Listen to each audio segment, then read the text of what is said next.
Hi, third grade. Welcome to your first art distance learning project. We are going to be making cupcakes today. This is a project that a third grader had already done. So this is his example. I just did one just in Sharpie first. I'm gonna go along with the steps.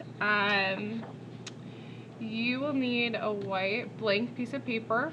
You will need a pencil and something to outline that pencil with. So that could be Sharpie, that could be black crayon, that could be just a regular black marker that you have around the house.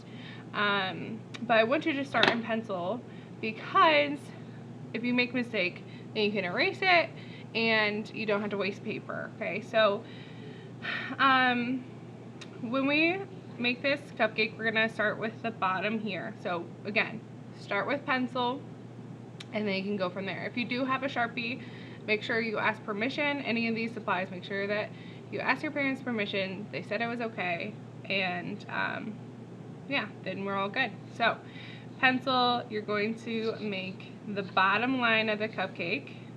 So that should go about here because we don't want it too large because the cupcake will go out of the paper. But we don't want it too small because, like with all of our projects, we like to take up as much space as we possibly can, okay? So we have our line for the bottom of the cupcake. We make these diagonal lines going up. We want those diagonal lines going all the way up so they're like even on both sides. If you need more time, you can always pause the video and either erase something or try something again or whatever you may need. You can pause it and then start playing it when you're ready. Anyway, so I have that. The student here, he did a zigzag line all the way through. I'm going to change that and I'm going to make kind of this cloud line. So I'm going to go up, down, and I'm going to do that all the way till I reach the other side. Totally optional which one you would like to do. So I have that. Then on the cupcake liner, we're going to make these lines coming down to show the texture of it. So we're going to have them slightly be slanted towards this way. As they get towards the middle, they start to be straighter, and then they start turning the other way again. Okay, so I have my liner. Now I have to make the goobs of icing that's on top of this. So in order to make it look like that nice, full and fluffy kind of look, we gotta use curvy lines. And if we want it to look like it's kind of reaching, like the cupcake is kind of overspilling, we're gonna start it by making like a curve going out, kind of just a subtle wave, not too choppy of a wave. We don't want it to go into nice smooth. Okay, now I do my middle icing layer. That I'm gonna have less of a curve. I'm gonna just have one subtle going down and around.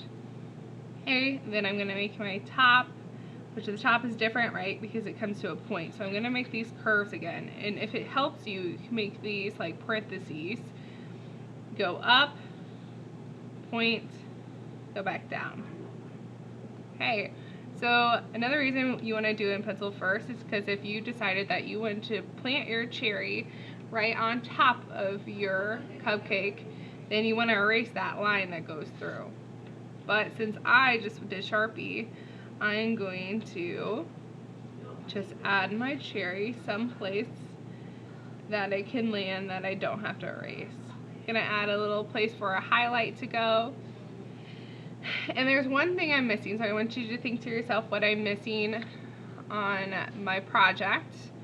And a lot of times we forget, you know, one thing, especially when it comes down to one line, which is gonna be the table line.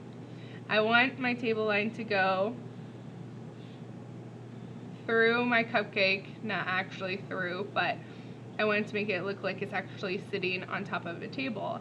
If you like it, I kind of planted out where I wanted a shadow to go. You don't have to do a shadow. It does add some realistic touch to it, but overall, you're just going to be planting on, I shouldn't say planting, you're going to be coloring in however you would like. So whether that's colored pencil, whether that's crayon, color pencil, crayon, markers. This one was done in marker. In the past, I've done it with paint. If you have paints at home, and you ask permission, totally do paint. That sounds so fun. Other than that, just use what you got, and that about does it. I'll have instructions on how to turn it in, and I hope you have a great day, and I hope it turned out awesome. I'm sure it did, and that's about it. All right, bye.